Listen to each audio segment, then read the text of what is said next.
할렐루야. 하나님께서 오늘도 귀하고 복된 믿음의 성전 가운데 함께하여 주심을 믿습니다. 우리 옆에 분하고 함께 이렇게 인사하면 좋겠습니다. 제 옆자리 계셔주셔서 감사합니다. 우리 앞뒤 분들하고도 인사하면 좋겠습니다. 함께 해주셔서 감사합니다. 저는 태성교회에 담임 목사로 있고요. 저희 교인들하고 설교를 하기 전에 꼭 이렇게 인사를 합니다. 이제 번들이 인사를 한 지가 거의 이제 1년이 조금 지났는데요. 이분들의 얼굴이 얼마나 많이 환하게 바뀌는지 요즘에는 이분들이 제 설교보다 이 인사를 더 좋아합니다. 그래서 제가 이 설교를 하기 전에 이 인사를 나눌 때 이분들이 제게 시간을 안 줍니다. 사랑하는 성도 여러분, 하나님께서 오늘도 우리들 한 사람 한 사람을 하나님의 형상으로 만드신 줄 믿습니다. 그렇게 믿으십니까? 그 마음을 가지고 옆에 분의 얼굴을 다시 한번 보십시오. 저를 보지 마시고 얼굴을 보세요. 어떠세요? 예쁘다고 말씀하신 분들 가운데 하나님의 은혜가 넘치기를 소망합니다. 믿음이 아니고선 절대로 그렇게 말할 수가 없습니다. 여러분, 한 사람 한 사람이 거저 되어진 것이 아니라 하나님의 은혜로 되어졌음을 믿습니다. 그 믿음을 늘 고백하시는 우리 모두가 될 수 있기를 간절히 바랍니다. 우리는 사도 바울이 복음을 전하면서 이 사람은 참 외롭지 않았을 거야. 이 사람은 좌절이나 실망 같은 거 경험하지 않았을 거야 라고 하는 그러한 생각을 가질 수 있습니다. 사도 바울이 기록한 위대한 서신서의 말씀들을 통해서 바라볼 때에도 이 사람은 절대로 절망이나 근심, 염려는 아마 없었을 거야 라고 하는 생각을 하실 겁니다. 요새도 보면 텔레비나 또한 여러 강사 목사님들을 이렇게 보면 여러분 어떠세요? 그분들이 참으로 귀하게 여기지 않습니까? 그러면서 저 사람은 저분은 하나님께서 도대체 어떻게 쓰실까라고 하는 그러한 마음을 많이 가지십니다. 그러나 여러분 아십시오. 그분들 또한 앞에서 볼 때하고 뒤에서 다릅니다. 제가 부목사로 사역을 좀 오래 했고요. 또 제가 부목부로 있던 교회들이 그렇게 작은 교회들이 아닙니다. 부목사님들이 5명, 6명 이렇게 있는 그러한 교회들이거든요.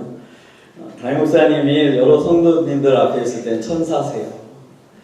말씀도 얼마나 재미있게 유쾌하게 잘하시는지요. 그런데 뒤에서 저희들을 혼낼 때는 이분이 아까 그분이 맞나 싶을 정도로 막 이렇게 혼내시고 그렇습니다. 그래서 저희가 바라볼 때에 목사님 왜 저래 이랬지만은 또 한편으로 보면요, 그 목사님처럼 외로우신 분이 없다라는 생각을 많이 하곤 했습니다.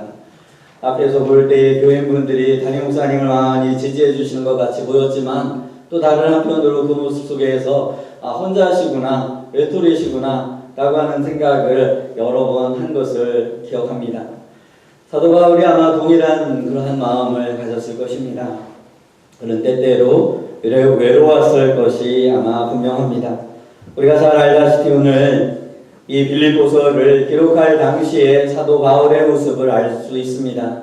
그는 감옥에서 오늘 이 서신을 빌립보 교회를 향해 보냅니다. 감옥이 참으로 즐거운 곳이겠습니까? 참으로 유쾌한 곳이겠습니까? 그런데 이 빌립보서라고 하는 말씀에 또 다른 제목이 있음을 여러분들이 아실 겁니다. 기쁨의 서신이라고 하는 제목 부제가 붙어 있습니다. 전혀 기뻐할 만한 장소가 아닙니다.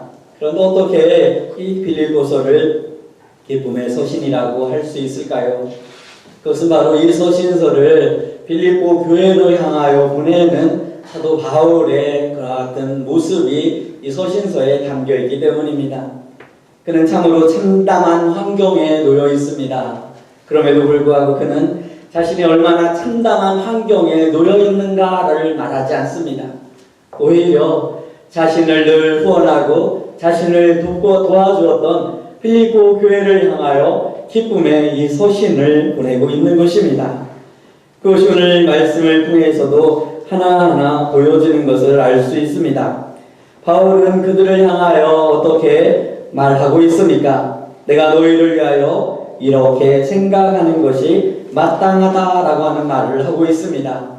사도 바울은 빌립보 교회인들을 향한 마음을 가지고 있는데 그가 어떠한 마음을 가지고 있습니까? 우리 한번 말씀을 다시 한번 읽어봅시다. 우리 8절의 말씀을 한번 읽어봅시다. 내가 예수 그리스도의 심장으로 너희 우리를 얼마나 사모하는지 하나님이 내 증인이시니라. 아멘. 사도 바울이 지금 빌립보 교회를 향하여 고백하고 있는 이 고백이 어떠합니까?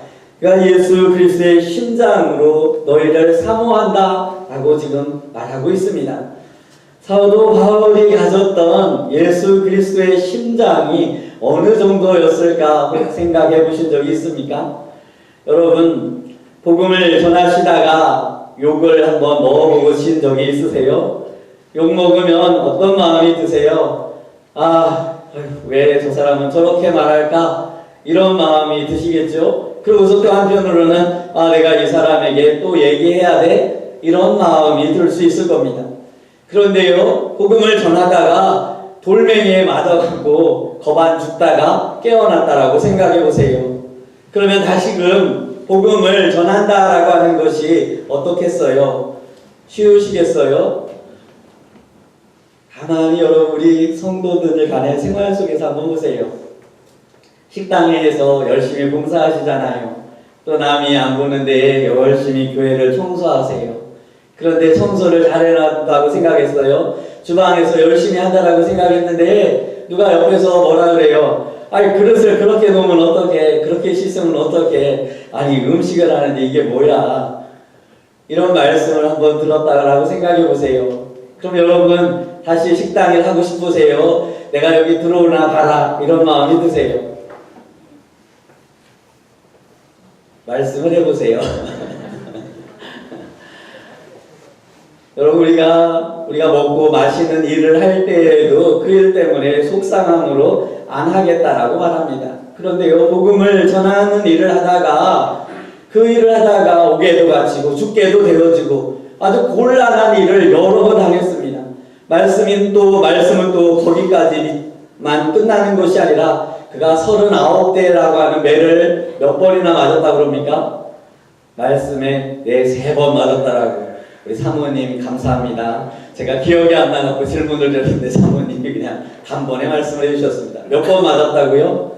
3번이요. 몇 번을요? 39번을요. 여러분 혹시 패션 오브 크라이스트라고 하는 좀 오래된 영화인데 그 영화에 보시면은 예수님께서 이렇게 채찍을 맞으시는 그러한 모습을 보신 일이 있을 겁니다. 그 영화는요, 예수님이 맞았을 때 채찍보다 조금 괜찮은 상태의 채찍이라고 그럽니다. 사도 바울도 그만한 채찍을 3번이나 맞았습니다. 여러분, 제가 어렸을 때에 그 학교에서 청소를 하다가요, 오얏나무 열매 하나 따먹고요, 벌을 한 10분 동안 받았거든요. 그 다음부터 제가 그 오얏나무를 쳐다봤겠습니까? 안 봤겠습니까? 그 나무를 쳐다보지 않았습니다. 왜요? 그 나무 쳐다볼 때마다 10분 동안 벌 받은 거 생각나갖고 내가 저 나무 근처에도 안 간다. 이런 마음을 갖습니다. 작은 어린아이도요.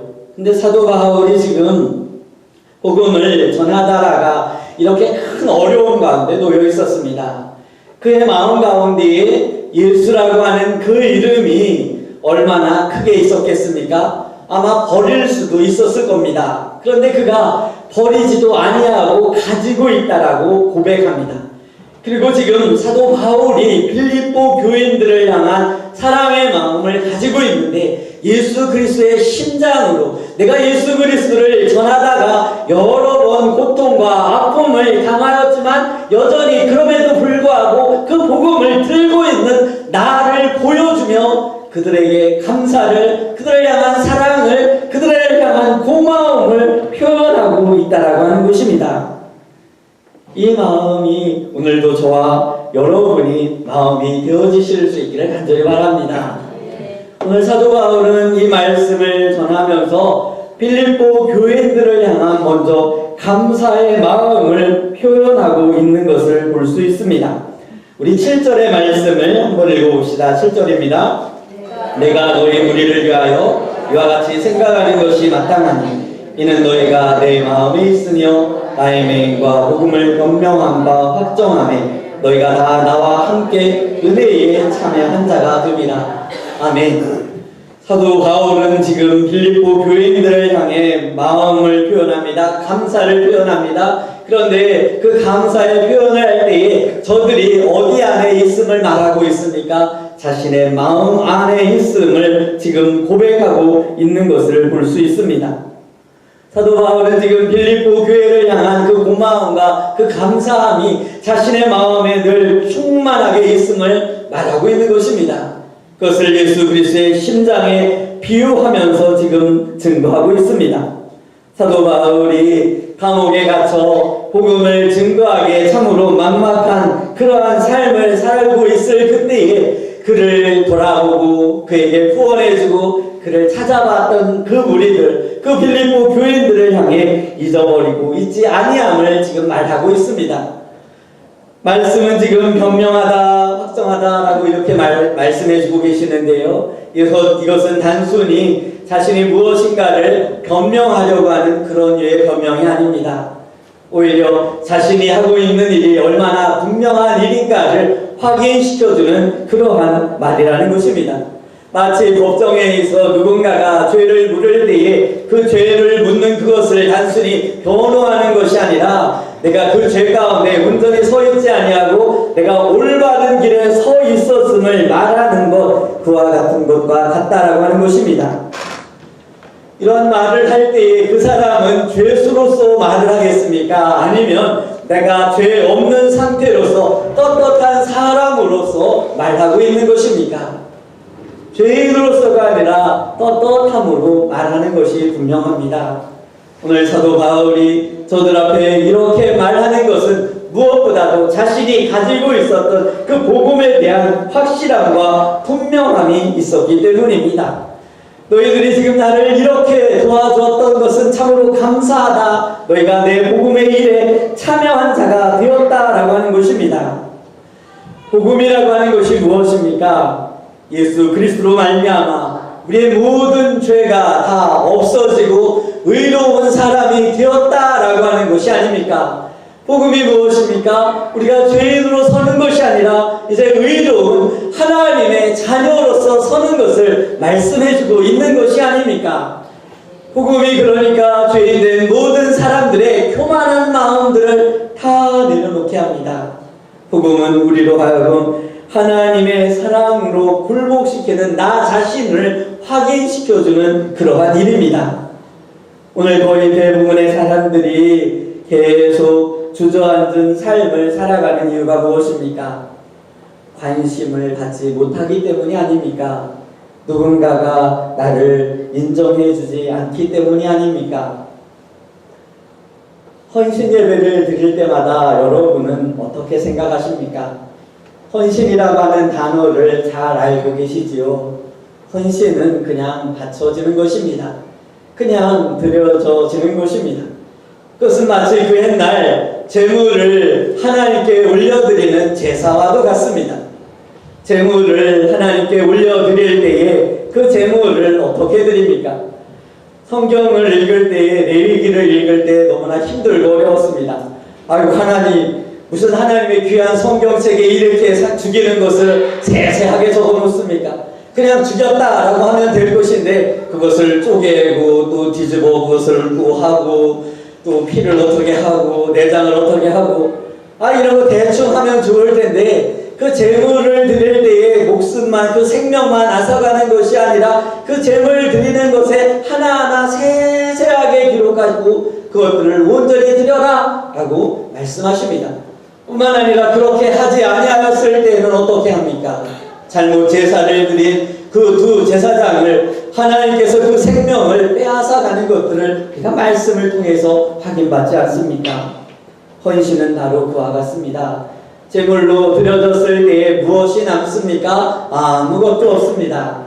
오늘도 헌신을 다짐하며 예배드리는 우리 에스더 여전도를 위해 이와 같은 헌신의 축복이 있기를 간절히 바랍니다. 하나님께 이미 다 드려졌기에 사람의 인정이 아니라 하나님이 그러면 인정입니까? 하나님의 인정입니까? 죽은 것은 말할 수가 없습니다. 인정받았는지는 어디 가서만 확인받을 수 있습니까? 그것은 오직 저 하늘나라에 가서만 확인을 받을 수 있습니다. 이 땅의 것이 아닙니다. 그러니 여러분 우리 모두를 늘 온전히 드리는 하나님의 사람들이 되실 수 있기를 간절히 바랍니다. 누군가의 관심이 아니라 오히려 하나님께 드려진 그 행복만이 우리의 것이 되어질 수 있기를 간절히 바랍니다. 저는 사극을 참 좋아하는데요. 사극에 보게 되면 장군들이 나오잖아요. 근데 그 장군들 수하에 꼭 용맹한 군졸들이 하나씩 나옵니다. 그런데 그 군졸들이 하는 말이 무엇입니까? 장군이요, 장군을 위해서 이호 한 목숨 바쳐도 여한이 없습니다 라고 하는 말을 많이 합니다. 사람을 위해서도 무엇에 헌신을 합니까? 생명에 헌신을 합니다. 생명에 헌신을 하는 그 군졸이 무엇인가 대가를 얻을 수가 있습니까? 확인받을 수 있습니까? 확인받을 수 없습니다. 그럼에도 불구하고 그가 그의 생명을 온전히 내어놓습니다. 누구를 위해서요? 자신이 모셨던 한 장군을 위해서 말입니다. 여러분, 하나님을 향한 헌신이십니다. 교회를 향한 헌신이십니다. 내가 온전히 없어지고 하나님만 드러나는 헌신을 하는 우리 모두가 될 수 있기를 간절히 바랍니다. 사도 바울은 지금 빌립보 교회를 향한 감사의 말로 표현하고 있는데요. 이것은 지금 하나님이 아닌 바로 빌립보 교인들을 향해 하고 있습니다. 그런데 그것은 단순한 감사가 아니라 마치 자기 자신이 복음에 헌신되어져서 오직 예수 그리스도 한 분만을 향해 달려가는 것처럼의 그와 같은 감사의 고백이 있다는 것입니다. 여러분, 성도 간에 혹시 주고받는 많은 사랑과 은혜들이 있죠. 그 은혜에 대한, 그 사랑에 대한 감사를 해보신 적이 있습니까? 알 거야. 꼭 그렇게 넘어가지는 않으셨습니까? 여러분, 오늘도 이 말씀 속에 사도 바울처럼 서로 간에 감사를 표현하는 우리 은평교회의 우리 모든 성도님들이 되실 수 있기를 바랍니다. 감사는 말하고 표현하는 것입니다. 감사는 마음속에 두는 것이 아닙니다. 남녀 간의 사랑이 그렇지 않습니까? 서로 고백할 때 어떻게 고백합니까? 서로 마음에만 고백을 합니까? 그러면 그 사랑은 맺혀질 수 없지 않습니까? 고백되어져야 합니다. 감사 또한 늘 고백되어져야 합니다. 성도들 간의 이 사랑의 고백을 하실 때에 그냥 빈말의 고백이 아니라 오늘 사도 바울이 그 감사의 고백을 함과 같이 예수 그리스도의 심장을 가지고 내가 하나님을 향한 감사의 마음을 가지고 옆에 있는 성도들을 향해 감사의 마음을 가지고 표현하는 우리 모두가 될 수 있기를 간절히 바랍니다. 사도 바울은 그러면서 그 마음 가운데에 예수 그리스도의 심장을 가져노라 라고 말해주고 있습니다. 서두에도 잠깐 말씀드렸듯이 예수 그리스도의 심장의 이 고백은 사도 바울의 단순한 고백이 아니라 저의 전 인생, 전 삶의 고백이 되어지는 것을 알 수 있습니다. 단순히 감사하고 단순히 고백하는 것이 아니라 예수 그 이름을 걸고 고백하고 있는 것입니다. 하나님을 향한 자신의 헌신을 가지고 고백하고 있는 것입니다. 이처럼 마음을 다한 고백 가운데에 사도 바울이 가졌던 한 가지가 있습니다. 그것은 바로 빌립보 교인들을 향한 기도의 제목입니다. 이 말씀을 또 한번 읽어봅시다. 우리 9절의 말씀을 읽어보겠습니다. 내가 기도하노라 너희 사랑을 지식과 모든 총명으로 점점 더 풍성하게 하사. 아멘. 사도 바울이 지금 빌립보 교회를 향해 기도하는데 지식과 모든 총명을 구하는 것을 기도해 준다라고 말하고 있습니다. 하나님의 말씀이 우리에게 가르쳐주는 바가 무엇입니까? 사도 바울은 먼저 빌립보 교인들을 향한 감사의 마음을 온 중심으로 합니다. 그리고 빌립보 교회를 향한 그 교인들을 향한 무엇도 잃지 않고 있습니까? 권면도 잃지 않고 있다라고 하는 것입니다. 신앙의 균형이 잘 잡혀야 합니다. 그 신앙의 균형 잡힘은 먼저는 감사요, 또 하나는 권면인 것입니다.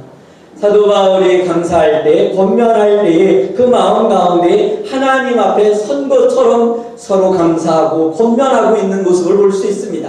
내 임의대로, 내 생각대로, 내 기분대로 감사하고 권면하는 것이 아니라 하나님 편에 서서 감사와 권면을 하고 있는 바로 이 사도 바울의 모습을 볼 수 있습니다. 그들이 총명하면 좋겠다라고 말합니다. 그들이 지식을 가졌으면 좋겠다라고 말합니다. 사도 바울이 지금 말하고 있는 이 지식과 총명이 무엇입니까? 하나님을 아는 지식을 말하고 있습니다. 하나님 앞에 어떻게 서 있어야 하는가? 라고 하는 그와 같은 총명을 말하고 있는 것입니다. 선한 것을 분별하는데 단순히 옳고 그른 것을 분별하는 것이 아니라 하나님 안에서 하나님의 뜻에 무엇이 합당한가? 라고 하는 그와 같은 분별력을 가져야 함을 말해주고 있습니다. 오늘 우리가 내 수준의 좋은 대로 이와 같은 일들을 해나가는 것이 아니라 하나님의 마음대로 하나님의 뜻 안에 있는 그것대로 우리가 감사하고 서로 권면하는 하나님의 사람들이 되실 수 있기를 간절히 바랍니다. 그리스도가 우리 가운데 임하는 날까지, 그리스도의 날까지라고 사도 바울이 말하고 있지 않습니까? 주께서 내게 올 때까지 성도로서 우리가 신앙을 가져야 되고 균형을 가져야 되는데 어떤 신앙과 균형입니까? 감사의 마음을 가져야 합니다. 하나님께 감사하는 마음은 이미 다 가지셨습니다. 성도를 향한 감사의 마음들이 회복되어 지실 수 있기를 간절히 바랍니다. 우리가 권면해야 합니다. 그러나 그 권면은 온전히 내 기준과 내 수준에 따른 권면이 아니라 하나님의 말씀 안에서 하나님의 뜻 안에서의 그와 같은 권면이 되어야 할 줄 믿습니다.